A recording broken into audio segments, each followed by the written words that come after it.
Let's begin. Welcome to Build an Agency, a podcast where we talk about the ups and downs of entrepreneurship, growth tactics, building businesses, and the events that affect your company.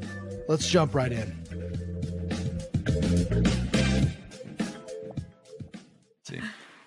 Welcome back to Build an Agency. This is episode 1 after checking out how episode 0 did and ended up doing better than we thought it would. We thought we'd give this another shot.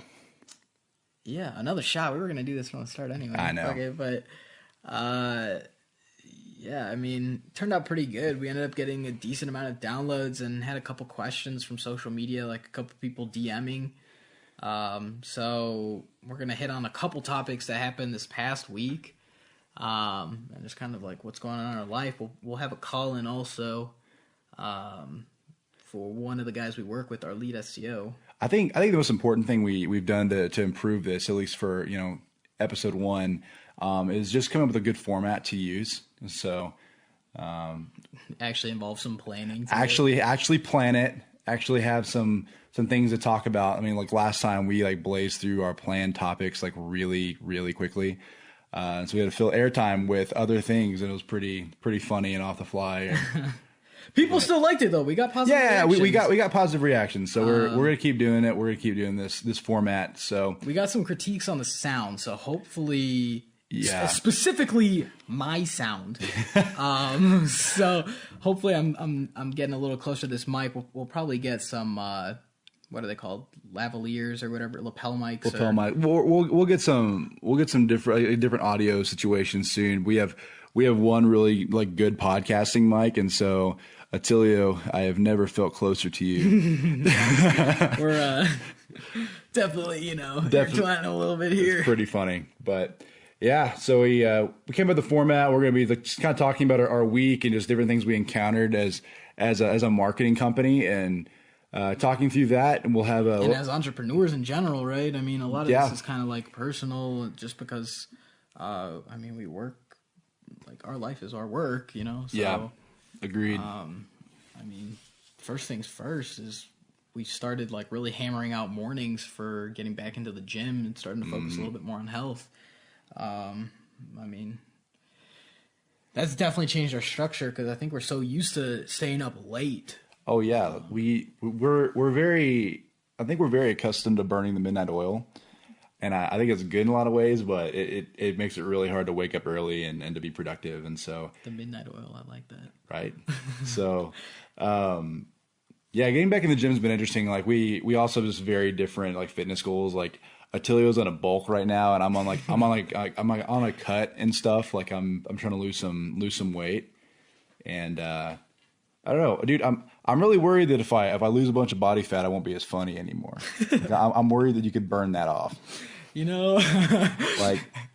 There's definitely a scientific correlation between being a little chubby and being funnier. As a biologist, as a biology major and a chem minor, I definitely have seen some correlation between the fat funny scale. We had to use your biochem degree to do a science hour or a science minute or something. That'd be kind of funny. That would be pretty funny, actually. Find something obscene. Except I think the coolest part about science is actually getting to see stuff happen, or like watching the fruits of labor. So I feel this is the classic example of the vinegar baking soda volcano. Yeah.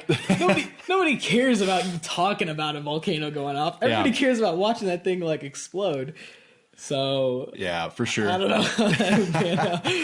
But yeah, but getting back in the gym's been good. It's forcing us to go to bed earlier, and we're actually finding ourselves to be a lot more productive during the day. So it's been good. I think it's definitely a good stretch there. And as we continue going through it, we'll see how it pans out. I mean, I do think that there's a productivity correlation between just being up early rather than staying up late. But, yeah, I've noticed I've had a little more energy during the day. We spent probably, I would say, 6 to 7 hours straight messing with price slicks. We're in this phase of kind of feeling our prices out more and more, and developing our services and really understanding what we're offering our customers and what we should be charging for that. And I think it stems a lot from value too. Like we've just been providing ridiculous results lately. And maybe it's a mixture of us just getting like good at what we're doing, or I think we're improving, and it's nice that like back a year ago when we were just building websites for clients, and it just didn't feel scalable, and it felt like we just didn't really know kind of where we were at. To know that we're providing services that we're extremely confident in now. And something that's just scalable is just really, really fun for us. And I think it kind of drives the passion up a little bit for what we do. Oh yeah. I mean, just like finding the groove. I mean, we spoke earlier this week. When was it? Last Tuesday. Yeah. With a buddy of ours who's also an entrepreneur. He's running a company here in Lubbock. I don't know how detailed we should get. He'll probably be on the podcast. He'll be on the podcast eventually, but we're not going to tell you who he is. But what are the most important things I think you can do as an entrepreneur is finding if you're gonna have partners, finding the right ones. Because if you don't, if you're not working with someone who's as passionate about your company and what you're offering as you are, it's going to cause a lot of. You're going to hate them. Yeah, you're literally going to hate them. I mean, like I've heard it said that business partners, like it's almost like a marriage relationship, and that's pretty close. I would say. I mean, there's a lot of super pertinent and important communication involved in the entire process of running an organization and being really responsible for your own destiny, and putting that trust in someone else's hands with you. It's pretty crazy. But yeah, they've got multiple partners in their business, and this guy was just not very passionate about what they're doing. Like he was taking like 4 months to build a simple website for their company, and they were really struggling to make sales because their current site wasn't really reflecting their services well enough. They recently pivoted sort of to a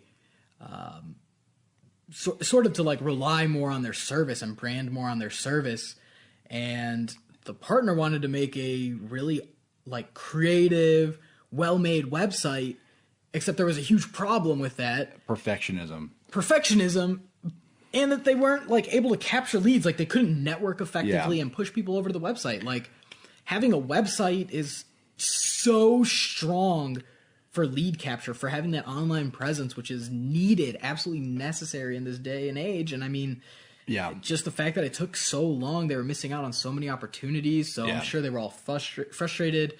The lack of passion, and Travis was suggesting that they just cut the dead weight, honestly. Yeah.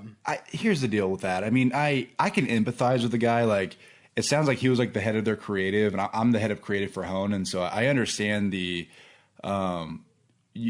come from it's always come from a good place when you're wanting your company to look good in front of people, and you're wanting to always kind of help you and your partners put your best foot forward. And I get that entirely. But if you can't do it quickly, like if you can't execute, if you don't have speed, you're really holding the company back. So, I mean, it's this really weird line to walk between speed and perfectionism, because sometimes perfection just takes a really long time, and you don't have the time to spend on it. I mean, you gotta hone in on it.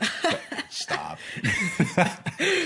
But yeah, so they cut the weight. I mean, they basically they got rid of him, I guess, and he threw a fit and locked them out of one of their computers. Well, so sorry, I'm going to take one step back before we take a step forward here. I think it's super hard to quantify creative. Okay. So I think it's easy. So our relationship, you and me. So I am doing a larger majority of like client sales. Sure. Just because I talk to people. I'm the outreach guy. I do sales, you do creative. Yep. Like, it's hard to quantify creative. It's easy to quantify sales. Oh, this guy's performing well. He sold X amount this past month. This guy, like, how well is he performing? It's a creative task. Like, you almost can't put a time on it. Like, there needs to be, like, I think this is where the minimum viable product comes up. And, like, relationship between sales and creative is, like, you have something so that it works. You have something so that you're collecting sales. And then as you get better, you increase the creativity, you increase the conversion rates. Everybody's happy. Sure. And in the instance of like a website, I mean, like you're just, it's not the last website your company is ever going to have. Yeah. So, I mean, you can, and really, if you're doing online marketing tactics well, you should honestly constantly being in a state of updating and improving on the site. So I mean, innovating the tactics. For me, what I do is if I can't really figure out how to perfect the look of a section on a page, I get it to where it's extremely functional. And then whenever I'm going back through again, which I go back through weekly and try and just make improvements on what we do in our site. I try and like revisit it then, whenever I'm making another sweep through it. And that's how you can constantly like be trying to be a perfectionist while also executing and not holding back your sales team. Yeah.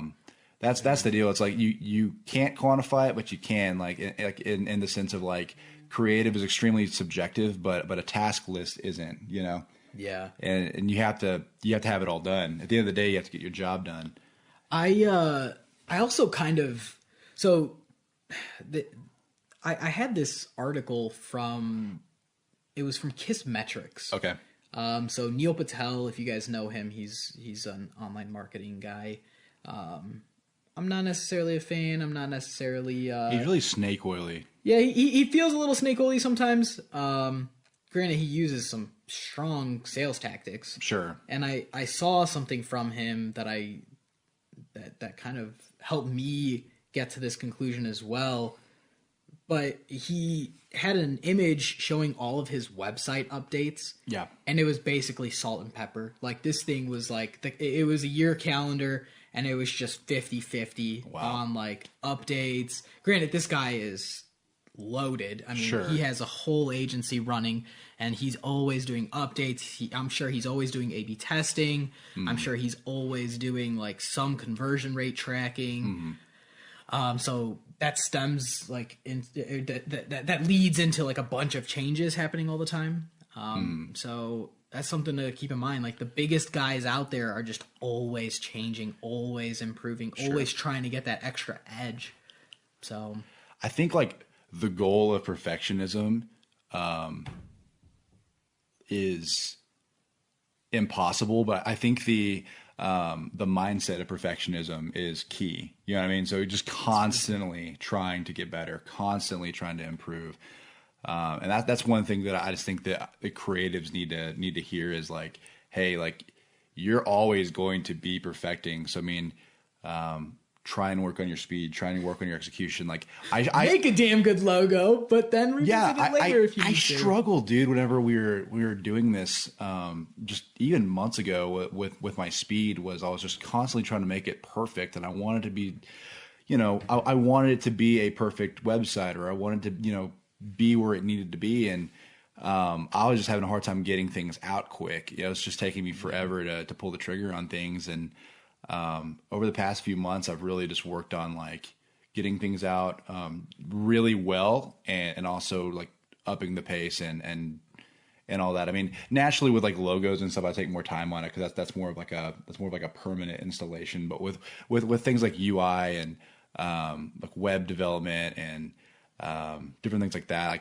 I can work and focus more on functionality and simplicity, and then eventually if I want to do something a little more creative with backgrounds or photos or just whatever else that I can come through on like version 1.2, there's that'd be 1.2. Yeah, I mean there's always going to be updates, so I think that's pretty interesting. But yeah, dude, I mean, dude, we need to talk about your boy in the band.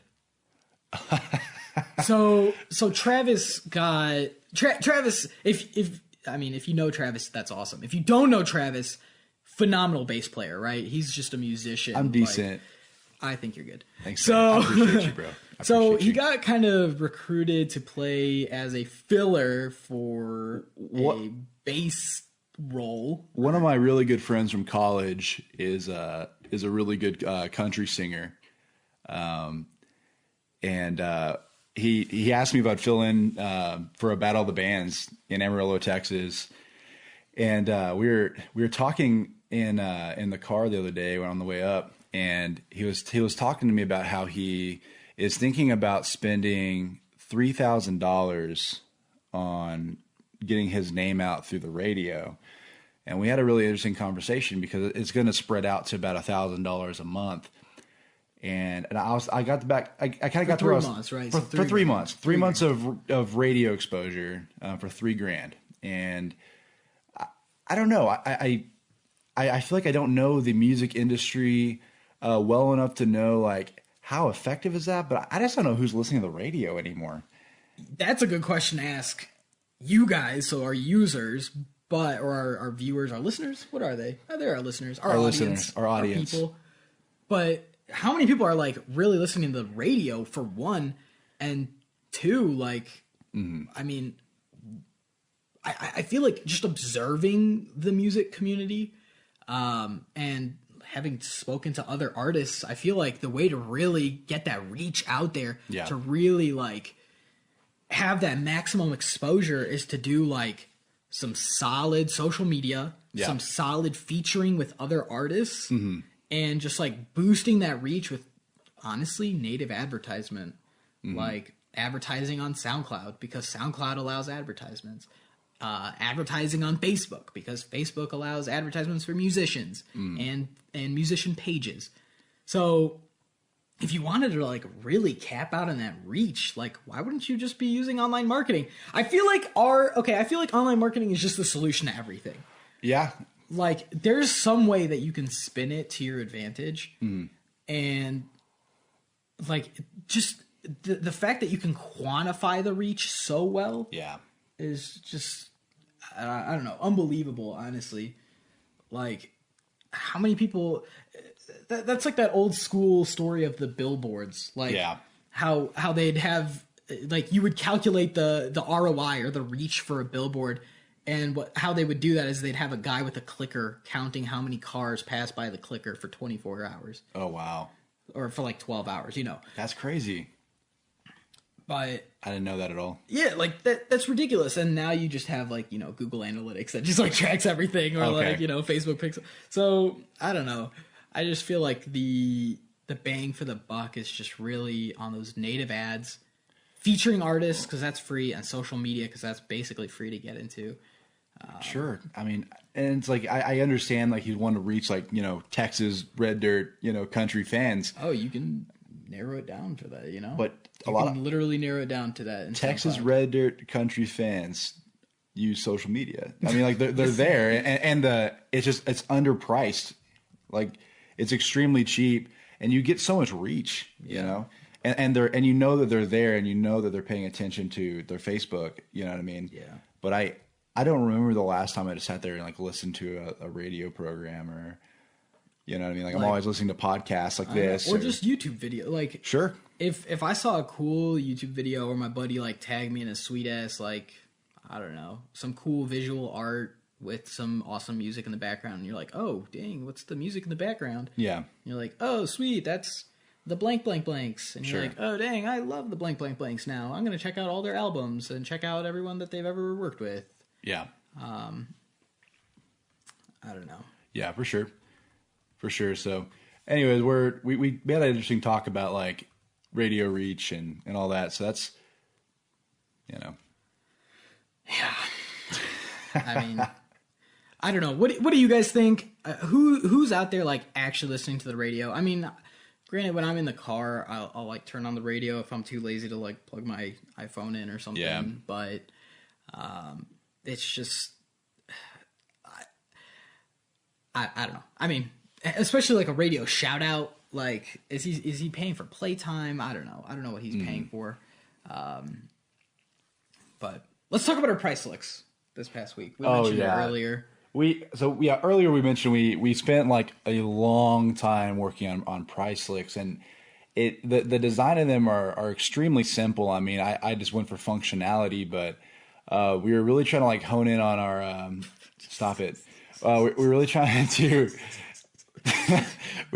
like work on like what our prices need to be and what each package needed to contain, and something that we could have that was a constant when we were dealing with clients, and something that we could memorize and know well. Because like for me, I don't deal with sales as often, so when I'm talking with like a possible lead that I just interact with, or I've meet at a networking event or whatever, sometimes I'm like, I will have to get the price lick for you, or I'll have to like call my business partner and ask or whatever. And so it's good to have like that guide available. And I think what took the longest time with design was we actually were trying to figure out what to call each package. Everyone's got like, silver, gold, platinum, or like what was it? We had like diet, light. We had a sugar free, sugary. We had super pumped up. We had a little debate between the use of like the words like mini and normal. Like if you have like standard, like if you have one below standard, does that belittle the value of the lower package? And I think, or is it better to pressure them into? So actually, this is kind of our argument. It wasn't our argument. It was our. We fell in different places, but it was like a little debate we were having. And because my stance was, you have so this is specifically for small business packages that they can't. It's hard for them to really quantify the return on investment for SEO or for social media marketing. So we just have a static package price. I mean, obviously for a larger like mid market or large business, a price would be based on like risk levels or whatever. Value. And value. So specifically for small businesses. And the debate fell on if we should call our smallest package mini, and then go up to standard, and then go up to, I don't know, what else was it? Large or something, or big? Yeah, platinum. But standard sounds like it's average, like it just exists, and people wouldn't want to get something less than the average. Yeah. So does that devalue mini, or does it pressure them to get the standard, the mid-size package? For sure. And I don't know if there's a right or wrong answer, and maybe that's something we A/B test in the future and just kind of see how it goes. But then we started playing with like, should we call them like this obscenely funny names or just something different? Like, oh man, I loved your name. So we do some local reputation stuff, and our largest package for that, Travis came up with local legend. Local legend. I think that's awesome. I don't know. I don't know what the whole stance is on using funny names for packages. Honestly, like for like mini, we like, who are you again? Yeah. And like we scaled from who are you again to local legend, or I mean just having something funny. Or we were thinking about picking up on like different like kind of quasi like famous people here in where we are in Lubbock, Texas. Yeah, and use like a slick like that for the. I was thinking about like using like a random name that no one knows about for mini, and then going all the way up to like, we got a car salesman here that flips like $1 billion and is on every billboard ever, and so we're thinking about using him like his name for the largest, the largest reputation service package, or.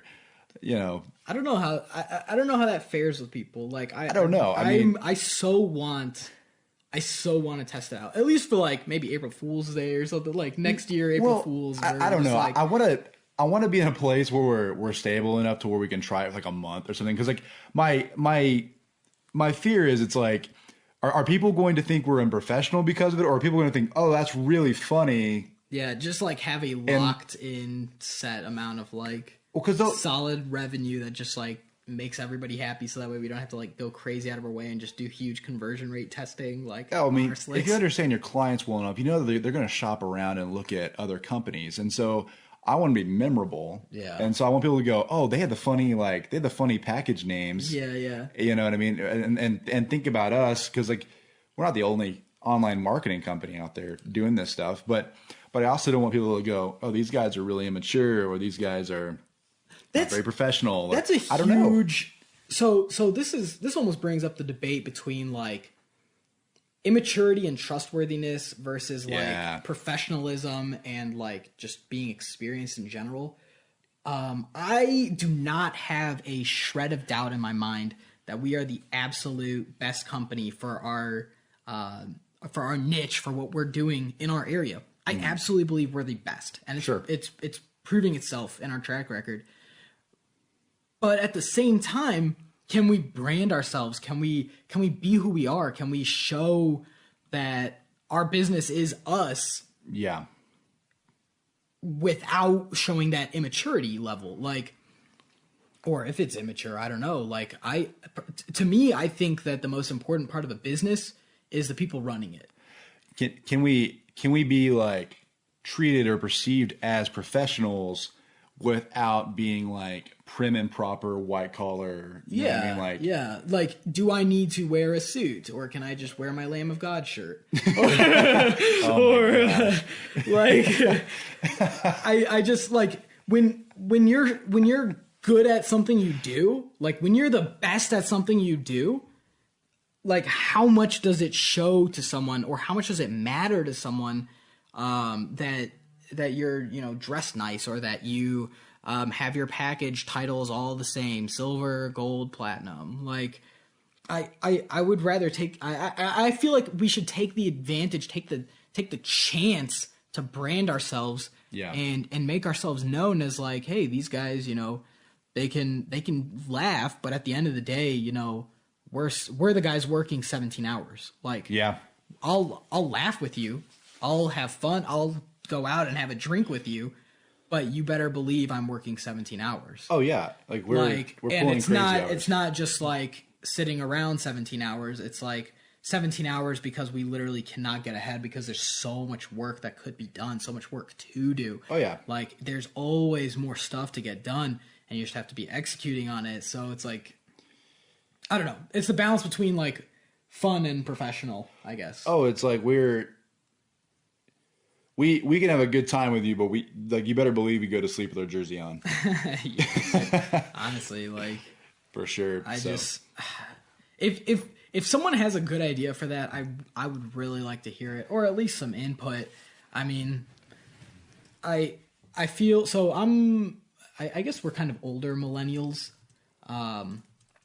I always see different age ranges for millennials. Yeah, I've seen like early 80s before being in the millennials, so it's like, yeah, that's pretty crazy. I don't know. Like I've seen like, so we're mid range to old millennials. Yeah.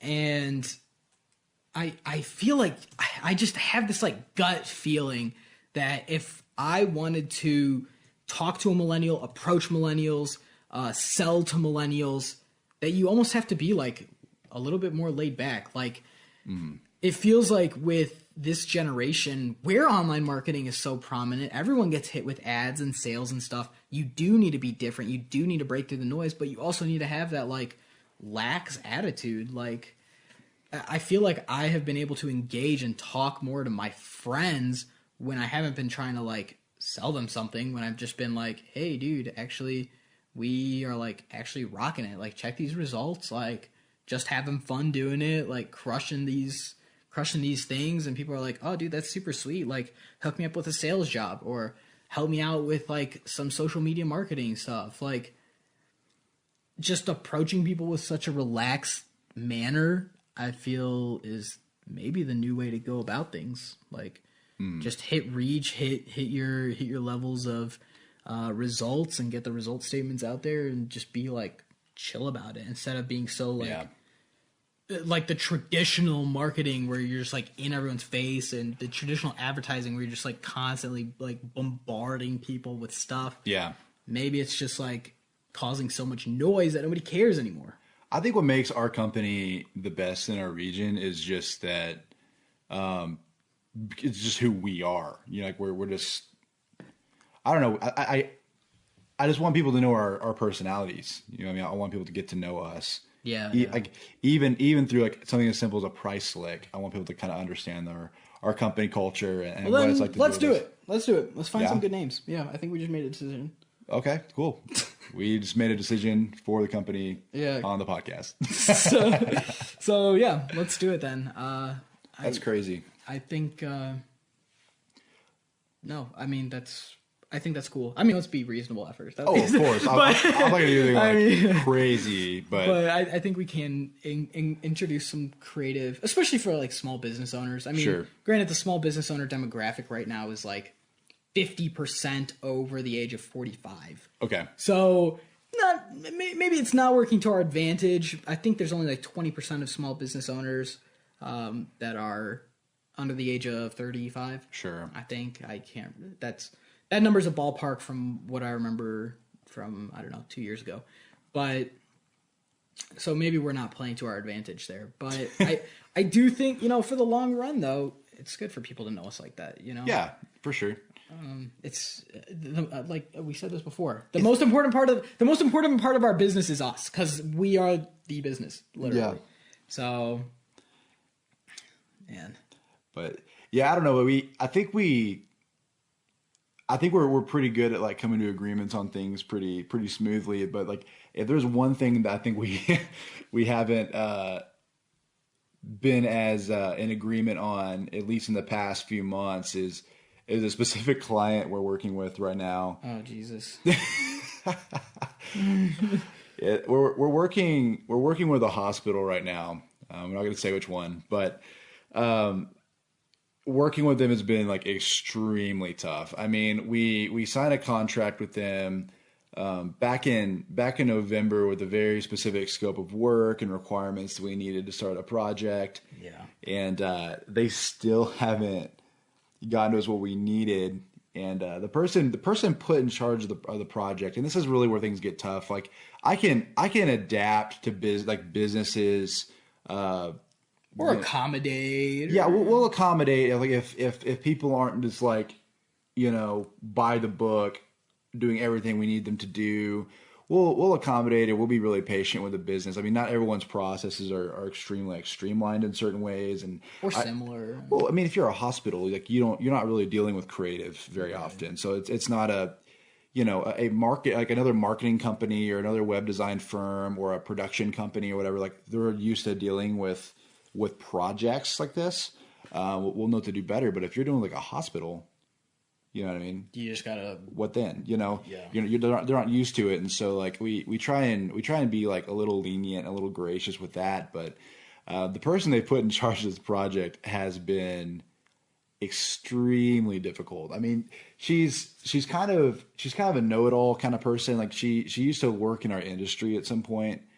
And web development, not necessarily our industry. Yeah, she worked in web development. So, I mean, she kind of worked. She knows what's going on, which was awesome at first. Yeah, she's like acclimated to what we do at least a little bit, which is not always what happens. Like when I was designing the actual like website, and she had critiques and things she needed changed, she actually like printed off the mock-ups and marked all over them and showed me with arrows. Super good. Yeah, where things needed to go. Yeah. Like I got the actual like finalized revisions, the finalized design for the site done really fast because of that. And so we were like, man, this is blazing. This is going. Yeah, this is going good. And but slowly but surely it's just been this crazy struggle to get her to stick to our original finalized design. I mean, she feels like she just feels like she knows everything, and it's ended up changed entirely our approved design, and we've ended up going back and forth way more than we need to, way more than we should have. We never should have budged once the design was finalized. Yeah. I mean, we do offer a number of revisions, but I mean, she literally gave us the green light to actually develop what we had designed. And so our developers actually made the website, and then she's asking for a lot more changes and than we had agreed on, because we allow changes. Sure, it's but just like, and I can usually jive with difficult clients, but the hard part is that she thinks she knows everything, and so like I guess we've just never dealt with a know-it-all client in this capacity before, and it's been pretty crazy. Like I think that I think So we actually have kind of differing point of views on this. Actually, Yeah. like for me, I want to accommodate without stretching. Like I want like to me, I would rather complete the project, and I actually think we came to a pretty fair conclusion. Yeah. But to me, I want to complete the project that we're on. So we agreed on, collecting content, building this site for them, offering 3 revisions, like large revisions, or I forgot what I forgot what the contract was. Yeah. But to me, I want to finish it. Say, hey, listen, this was the stopping point. This is what we agreed on for our deliverable. Sure. Get the final payment. So upon completion, there's payment. And then if they need work orders or extra things, then we take it from there. Sure.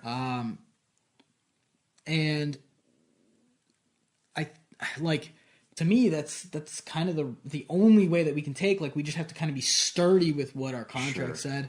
Even though we do have some connection to the CEO. Yeah, I mean, a little bit of context. I mean, so the person who's in charge of this project for them wasn't actually part of the initial talks that we had with them back in, like, I think it was September, when they were talking to us about potentially doing their website, and so she wasn't a part of it, and so we heard the CEO's vision in person for the website and what he wanted. And she has taken this thing in a direction that he just didn't want to go in. And he's actually voiced to me that he doesn't like where they've taken it, you know, because she's gone into WordPress and started changing things up, you know, and while she plugs in content, which it's their website, they can change it up. I mean, at the end of the day, we built what they finalized, you know, from a design standpoint, but. Where I was falling on our little debate was like, man, I just really want this CEO to be happy with what he hired us to do. Right. And I was really just kind of upset that, like, this guy legitimately hates our website, or the website that that we're giving them. When in reality, like, his team has gone through and just changed up so much, and the vision for the website is just not even what he had for it. And so, I was just really wanting to get them to get us the rest of the content and the copy and everything, and then we get his final thoughts or things that he wanted changed or done or reverted, and just go in and do it all under the guise of, you know, the initial contract. Mm-hmm. But I do. I mean, I agree with you from a business and a logical standpoint. Like, I do think we need to close out this project and then do revisions under another thing. I just want the guy to be happy with it, you know? Yeah, that, you know, I think that's also a forever debate too. It's almost like that almost relates to, like, is the customer always right? Like, he was the customer, even though he's not working on the project specifically. Like, we want to make him happy. I mean, obviously I want to make the guy happy. Sure. But, like, at the same time, it's just like, yeah, the new presence is just stretching so thin and just, like, really, really, I don't want to say it, but taking advantage of us. It's not like they're taking advantage of us. I mean, this is all under contract. Perhaps we can, like, include some extra provisions in our next contract, which I think is also something we've learned over the years, is just be as specific as possible. Yeah. In your contracts. I mean, like, literally, we thought we were specific on certain contracts, and we couldn't be more specific. Like, we could always be more specific. Absolutely. And we just got to stick to our guns better next time. And honestly, this is a very formative project for us, because it really taught us a lot about, again, like you said, like, being specific in contracts and also sticking to your guns. I mean, it's just the kind of another tension of the work that we do, of sticking to the contract, and if they have messed their own project up and they're not happy with it. Yeah, that's the other thing too. You know what I mean? Like, I want them to be happy, but if they approved a design and they changed it, you know, themselves, I wonder if that stems from giving them the keys too early. I don't know. because we gave them the keys to get into our website for the purposes of adding content. Yeah, they wanted to plug in their own content, but instead of just doing that, they jumped in and started just changing actual things about the design. So that I actually forgot about that until now. Yeah. It's been a while. Yeah. But, I think that was entirely probably our fault there. Yeah, that was probably our mess up. Which maybe we're totally moving away from websites now.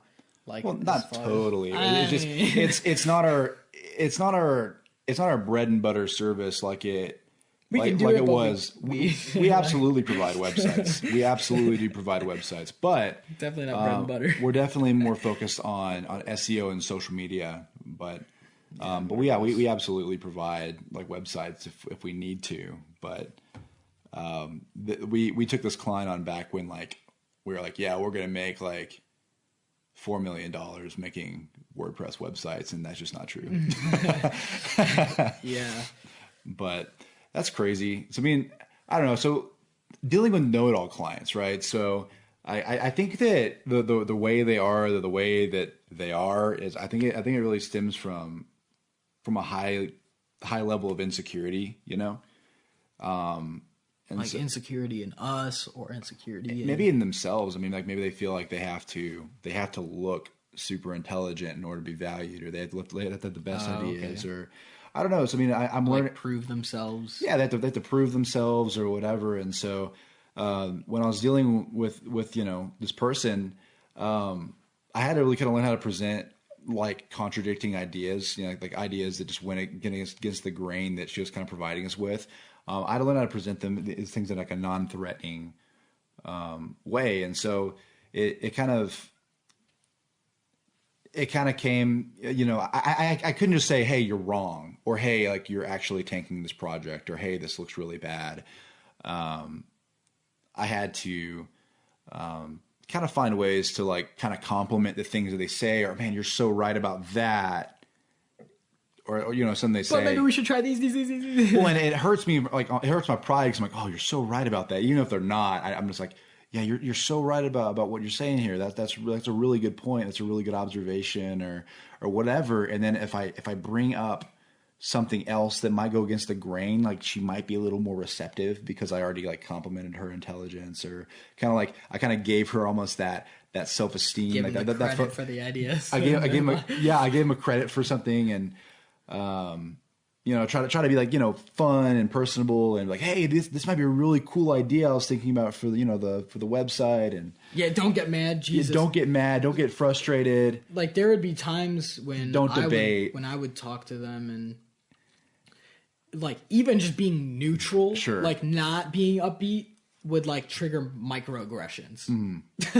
Like, I mean, everybody knows the microaggression thing, right? I mean, like, it would just trigger microaggressions. It's like, Jesus, why? Like, they cut so deep sometimes. It's just like, you didn't have to say things like that. Like, we're trying to help you out. We're trying to work together. This is a team effort. Sure.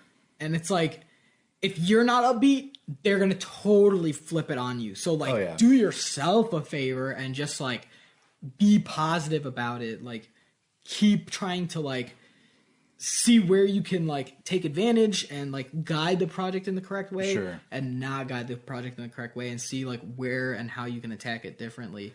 A lot of it just comes down to like also picking your battles. I mean, one of my life's mentors always told me like, hey, because I would try and like argue about everything, or try and debate everything, or trying to like scrutinize or criticize or whatever. Like that was a weakness that I had myself years ago, and he always told me like, hey, you need to really learn what hills you're willing to die on. and no, really. And that changed a lot of my perspective on that. And so it's like learning to pick your battles well with clients that think they know everything already. I mean, you're not going to come out with a stacked win column more times than not. And so just try and pick the ones that matter the most, and fighting for those. Don't surprise them, and just, I don't know. Compromise, I guess. Compromise and work through it. Teamwork makes the dream work. It makes the dream work. So try to keep positive like that. Do you want to? So we were talking earlier about having a call-in. So you wanna bring Ryan in right now? Yeah, absolutely. We're gonna attempt to do our first call in here. Ryan Sobbe, SEO Ninja. Sobbe. Ryan is our like heavy hitter with SEO for sure. Yeah.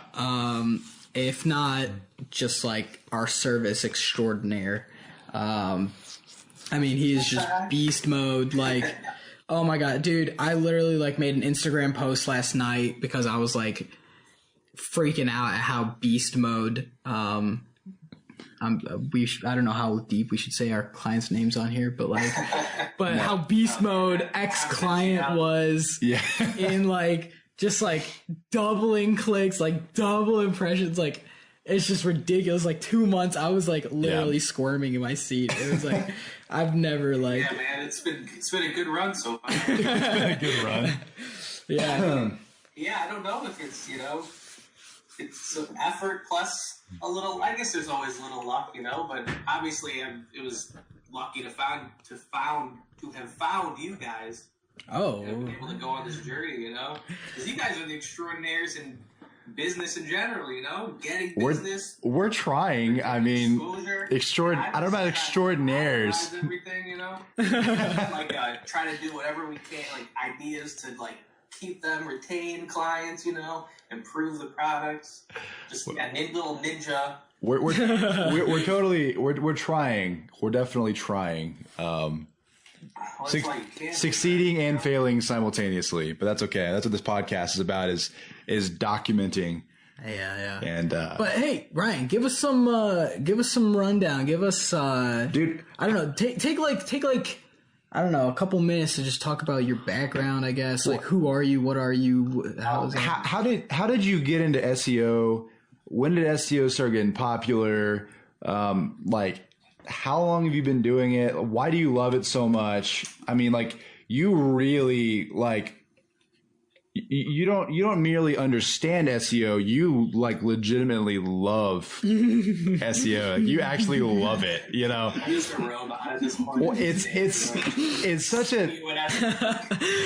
an analytical craft, and so I'm always just left going like when I'm like watching you and Attilio talk numbers and SEO, and I'm like the creative on the team, and so I'm like looking at like the numbers. I'm like, what is happening? And you guys are like speaking this different language right in front of me.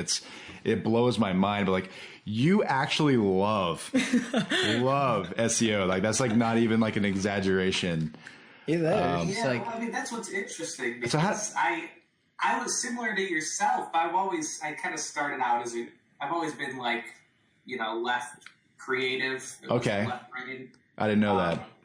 And, I started out in kind of creative, like, I was interested in architecture classes and just like art classes, growing up. And then when college came around, computer science, I started in computer science, was interested in that, just whatever I could do to work on computers while being creative.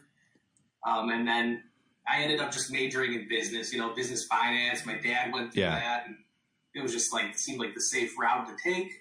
Over like the first 2 years of college, I wasn't sure. I was like, you know what, this is not what I want to do my entire life, even if it pays well. And it was really just by accident. My roommate was a really good rapper. We started making music. Okay. And that was an outlet to actually use a computer creatively, Okay.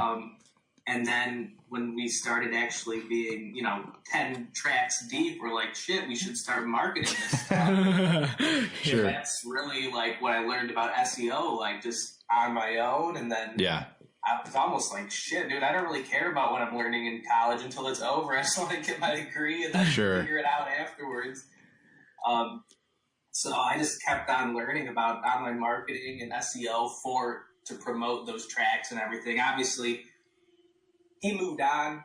We grew up. It would have been a little hard to just focus on that and try to make a living, like making beats and stuff. I mean, it's a hard path, Yeah, for sure. Hustle for it. Gotta hustle for it. But then I found an agency, luckily, like I was just working at Target, like trying to figure out what to do afterwards for like a year, and then found an agency where it was just a purely SEO position, like entry level. learn the ins and outs, not only SEO, but also just how a business runs and how they can run, probably not in the best way. And like, just living office politics and all that stuff. And I'm like, there's got to be a better way. So then it's like, that's when it, now it's home. Now I'm with you guys. And we actually care about the product and we care about clients and what we can do. And we're always on top of SEO, like, the news and everything. And so it's been a long run, but it's been fun. When you were at the other agency, did they like promote education and like learning and like changing the strategy, or did they kind of just like? No, so it's just been, I got in there when it was already just overscaled to the point where all they can really do is look at. So it was a small satellite company owned by a big company. Yeah. Okay. They actually owned like 4 other companies that were kind of like competing against themselves, like digital marketing companies that they all owned. And it was just about sales numbers. And there wasn't one innovative update to a product that I saw in like 2 years. And it was just like, what can we say or do to like up the perception, the perceived value for our clients? And it was just a sinking ship, really, like Titanic. Like I'm still hearing it. My girlfriend still works there on the sales side, and people are just trickling out. It's just this digital marketing it just moves too fast for these overly large companies that are just stuck in a certain way of operating. A groove, yeah. And that's what I'm like. I never want to. I mean, obviously, like we all want to grow to a point where we're that big and large, but hopefully in a way where we can still be dynamic and improve stuff, for sure. Yeah. I mean, I think like maybe just having the process of just like ingraining the fact that we're always going to be dynamic is just like something that we just need to have from the start. Like, and I know that we 3 agree on that point. Just because like, I mean, I just having like the tailored campaigns, like it's just too strong. Like, why would you like take away something that someone could capitalize with? I don't know. Yeah. It's just it's just the people coming in too. You don't really, I mean, the thing with the interview process these days too, it's like you could get a completely fake idea of someone through an interview. Well prepared for it. And now you have all these people in the company that are not really made for this type of company, don't really care a few months down. And actually, that brings up a super good article. I read this article literally last night, and it was like 3 of the dumbest questions that you could ask during an interview. They're just like mega outdated. And one of the questions was like, what's your biggest weakness? And then another question is like, because it's like, I mean, you're either going to say it like super honest or you're just going to like blow smoke. Yeah. And then another one of the like terrible questions that nobody should ever ask was, I think it was like, what do you do in your free time? Or like, it's just like, there's so many outdated like practices, so many things that people are like, oh, we're at scale now. Like we don't need to change it. Like, I don't know. It's kind of ridiculous that people like just feel like they found the method when it's like, it's really not like that. Right. And like everyone goes through like states and moods, and like really like the best process should be like come back 3 times and, like get an idea of a person, like do a little bit. I mean, that's where resources come into play, but you can't really have someone just like, try someone out for 2 weeks, but. Yeah. Or can you? Or can you? Actually, I've heard of companies doing. Start the new unique process. Yeah. I've heard of companies do probation periods. So like it's like a 3-month probation period where you're basically hired, like you're getting paid, but you're on probation. So it's like you don't get like benefits, you don't get like other certain aspects of like the employment until the 3 months are up. Yeah. And then the company can be like, hey, yeah, we want to keep you, or no, I think we should go different ways. So I think that's kind of interesting, but I'd say it'd be more effective. All right, Ryan, we're going to give you the choice between 2 topics. You get United Airlines PR nightmare, which comes complete with beating up a dude on an airplane and someone getting stung by a scorpion a few days later.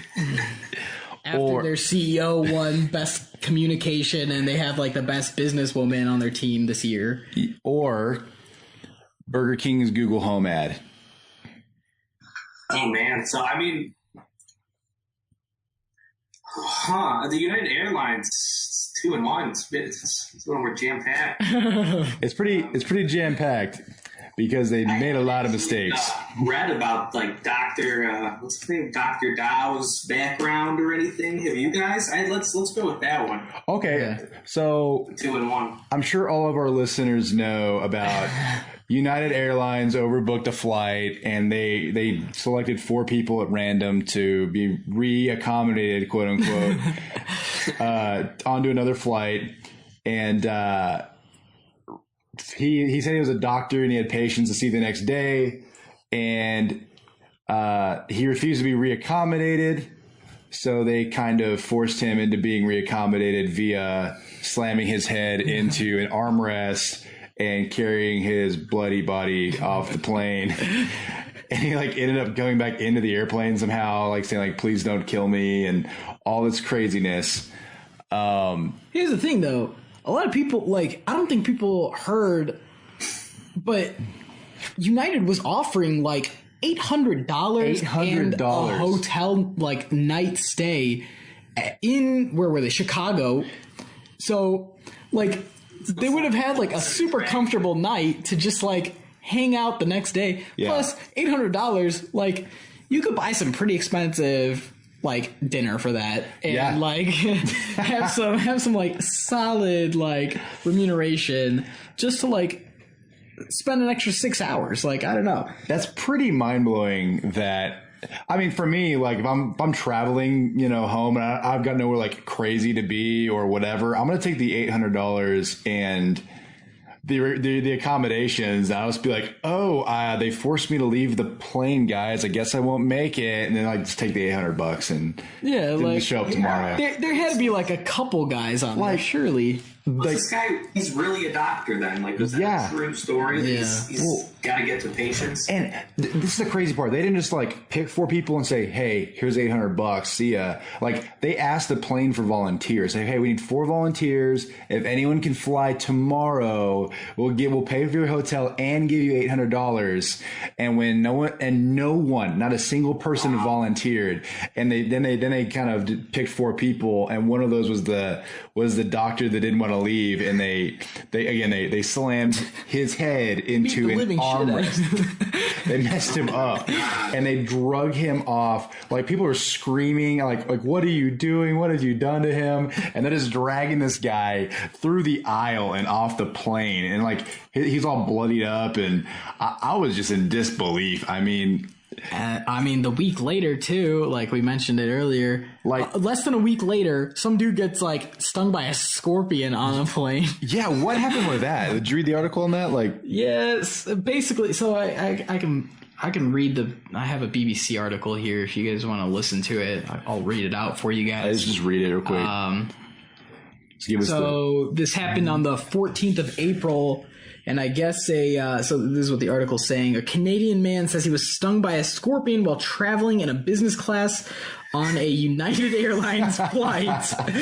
Richard Bell said the scorpion... Yeah, seriously. Like, remember that movie Snakes on a Plane? Like, yeah, there's scorpions on this plane. Okay, Richard Bell said the scorpion fell from overhead bin onto his head during the lunch on a trip from Houston, Texas to Calgary in Canada. After putting it on his plate, he was stung. United has offered compensation. It happened Sunday, the same day a United passenger was violently dragged. Oh, it happened Sunday, the same day that the United passenger was violently dragged from a plane after refusing to give his seat to a staff member. Video of the incident's been watched millions of people online. Okay. Dr. David Dow, so it goes into that. So again. they beat this dude up on an airplane the same day someone else got stung by a scorpion on their airplane. Yeah. Is there such thing as bad publicity? How does a scorpion get on an airplane? Some kind of duality stuff going on here. Okay. I don't know. All right, so... go ahead.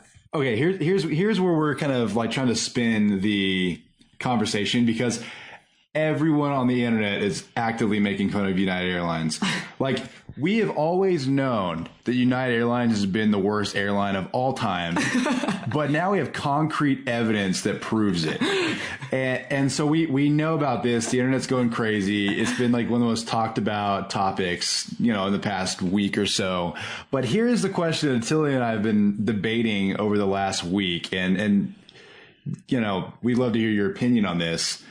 Is there such thing as bad publicity? Like, is this in any way, shape, or form good for United Airlines? Oh, man. I don't think so. I feel like it shatters that whole idea. So, mature of a company and well-known that something like this would hurt more than help.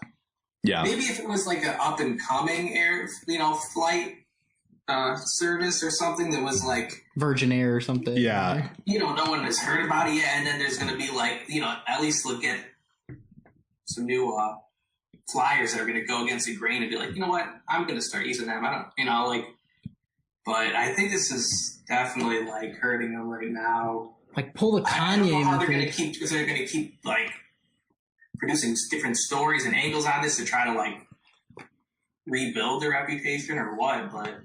Well, that's what they did originally. They built the doctor into a drug dealing sex trader or something. As if they knew about that. Charges and something. Yeah. As if they knew this guy was doing something insane with his life choices before they beat him up and drag him up the plane for not wanting to take their $800 reaccommodation fee for a plane ticket that he bought. So he was fighting back, right? I don't know. In the video? I think he was just resisting. I think he was just, but I didn't see it all, but I think he was just resisting, and then they slammed his head into the armrest, and I was like, what is happening? But if you're United Airlines, how in the world do you I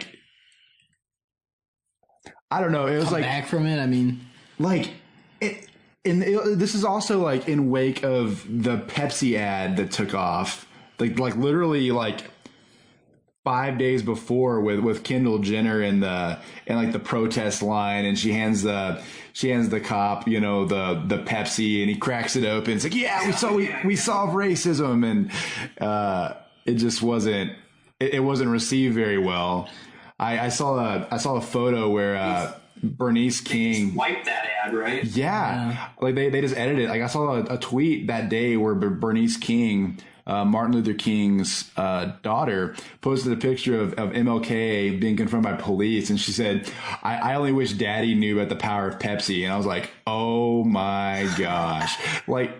All these companies are just getting destroyed on the PR front. Here's the thing. So maybe I'm just absolutely oblivious to it. When I watched that Pepsi ad, have you seen that Pepsi ad, Ryan?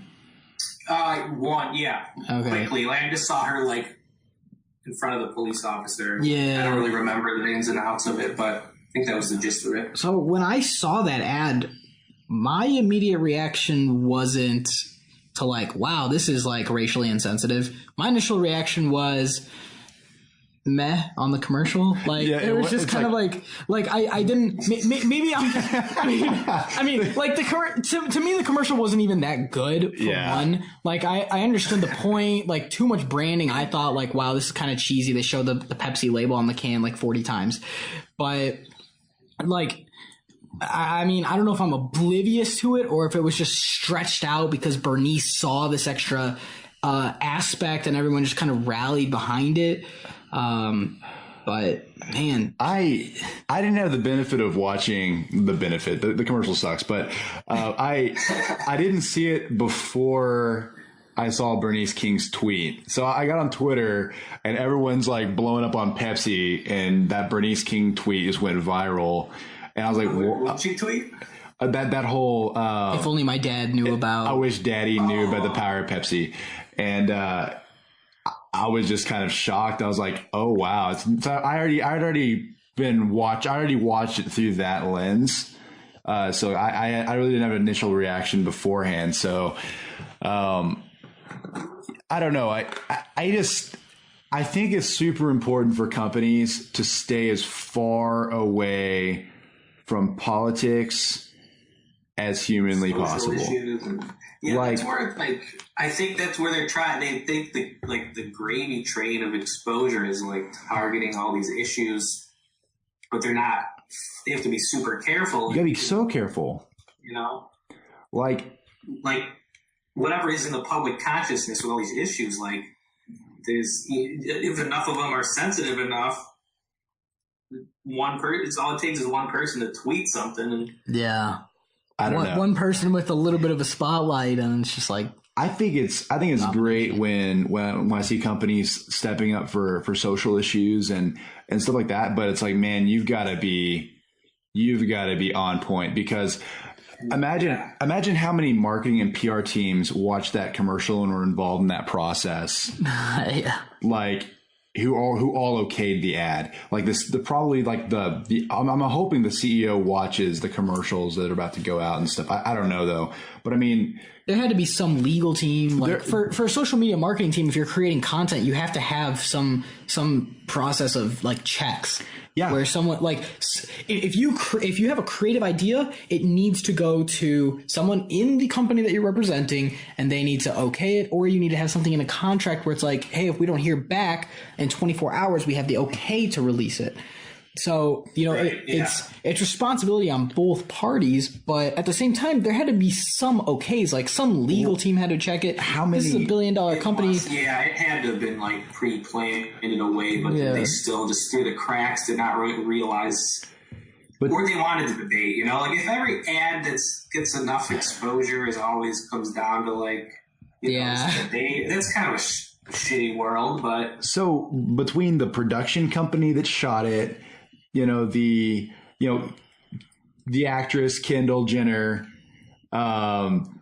their PR team, their marketing team, all these professionals for one of the biggest corporations on planet Earth, all did this ad and were it's amazing. It's beautiful. It's a work of art, and, I don't know. The rest of the world didn't see it that way. Everyone else was "What are you doing?"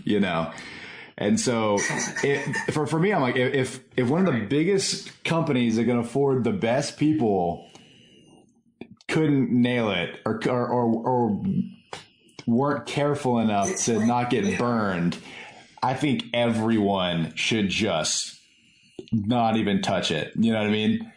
Or just continue to make successes and failures. That's the other side of the coin. Let's get with someone an influencer like Gary Vee and just go garden with some random lady and just broadcast that some kids in a hospital or something good shit, Dude, still get a shit ton of views. Yeah, super nonprofit. Like when Taylor Swift goes to visit people for their weddings and stuff. That stuff is breaks out of noise, and it's super kosher, ultra good. I don't know. They say they're trying to promote unity, and my mindset, I'm hey, rather than jumping into one of the most debated aspects of 2017 and 2016 and 2015, protests, rather than jumping into that, how about you show people of different races, cultures, and nationalities having a barbecue, drinking Pepsi? Right. Can we do that? For some reason, there's a lot of airstreams that just won't broadcast that, I guess. Yeah. That's the problem. Well, and probably most people that were producing this advertisement probably never went to one of those protests, because surely someone would have been hey, if in real life you walk up to a riot controlled police officer or whatever and hand him a Pepsi, your boys are probably going to make fun of you, or I don't know. It's just I don't think the cops would even let you step up to them. Edit that, do a remake of that video, and then him just respond "Sorry, I like Coke," and what? But yeah, so the Coca-Cola spin on that commercial. Oh man. So what is the Ryan Sobbe official opinion on the question of the day, which is there such thing as bad publicity?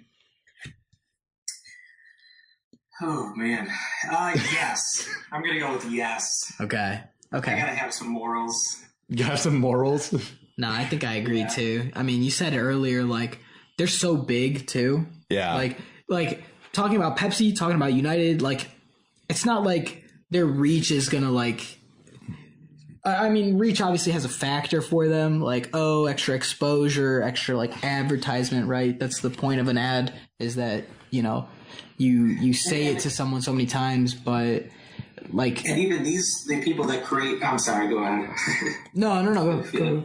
I was going to say, the people producing these ads, too, like, may not care to think about how long-term of an effect it might have on other parts of society or the world. That could bleed into, say it's an ad that all of a sudden 10 years from now, no one really realized the connection, but all of a sudden something's happening, like deforestation because of something that was put out 5 years earlier, you know? Yeah. So yeah, I do think there's stuff that is wrong. Okay. So maybe to a certain scale too, because I feel like Kanye, like, do you remember when he had that, like, so Kanye West, when he like went to go do that Taylor Swift thing and interrupted her on stage or whatever, like that publicity was quote unquote bad publicity, but at the same time it like skyrocketed his and Taylor Swift's career because everybody started paying attention to them. That is true. So maybe to a certain scale there's bad publicity. Yeah. I agree. Maybe at smaller scales, bad publicity is just extra attention. I think like being a jerk and slamming a guy's head into an armrest on an airplane is probably not the way to go. I think you can be a tool bag and that publicity works out in your favor more so than, hey, should I fly Southwest or United? Well, United's about $50 cheaper, but I don't want to get stung by a scorpion and or get my head slammed into an armrest. So I don't know. I agree. I think there is such thing as bad publicity. I used to kind of like go along with that cliche, like, oh, there's never really bad publicity. But like if I learned anything from Pepsi and from United Airlines in the past week is like, you know, I'd like to see their sales results. I'd like to see their sales results at the end of the year. That's what I want to see. Like, because we can talk all day, but at the end of the day, if they end up making more this year than they've ever made before, because they have so, like, maybe there isn't such a bad thing as bad publicity. I want to see the numbers. I'm gonna set a reminder for a year. Actually, I'm doing this right now, and I'm going to put it in my phone, and in a year, if we're still doing this podcast, we're bringing Ryan back on the podcast, and we're going to talk about United Airlines numbers, and we're actually going to objectively go into, is there such thing as bad publicity? Like, I want to see, like, the next 3 quarters and how they do versus quarter one, you know? I mean, I don't know. Like, well, if you're in terms of revenue, yeah. Well, so like in terms of that's all that matters is the bottom line. At the end of the day, businesses, right? Your revenue is literally all that matters. So I don't know.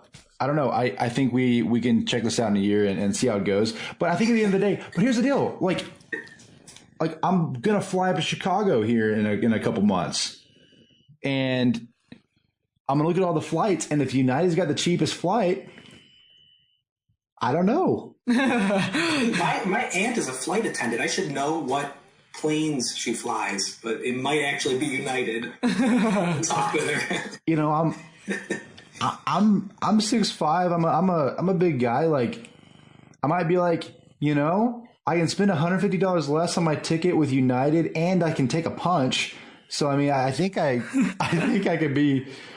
I'd be okay, maybe. I don't know. I might still take it if it's like the only one that can get you where you want to go. Like, at the end of the day, too, like convenience is such a huge buying factor for people. Yeah, I'm not even sure. So maybe there isn't such thing as bad publicity.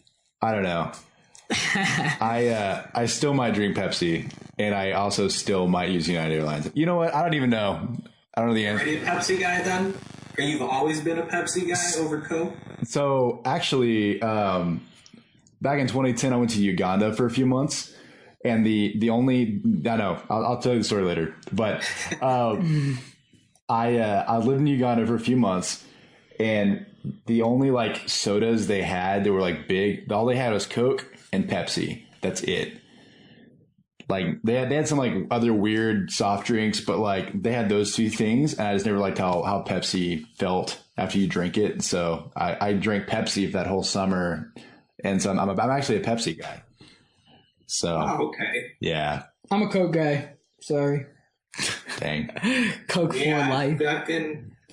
Man, I think I grew up Pepsi and turned Coke. Awesome. Well, hey, Ryan, thank you so much for being on the podcast. Cut this ish. Let's get this moving. Keep it going. We'll pummel out some more. We might have run into another audio. Back on. We might have run another audio technical issue, so we'll see if we can get this all stitched together and get it running and get the episode out in a decent amount of time. Yeah, but it should be good. I have a feeling that hopefully you guys will stick with us. I don't know. Episode 2. I think episode 2. I'm gonna give the rundown of all my screw ups thus far in recording these podcasts.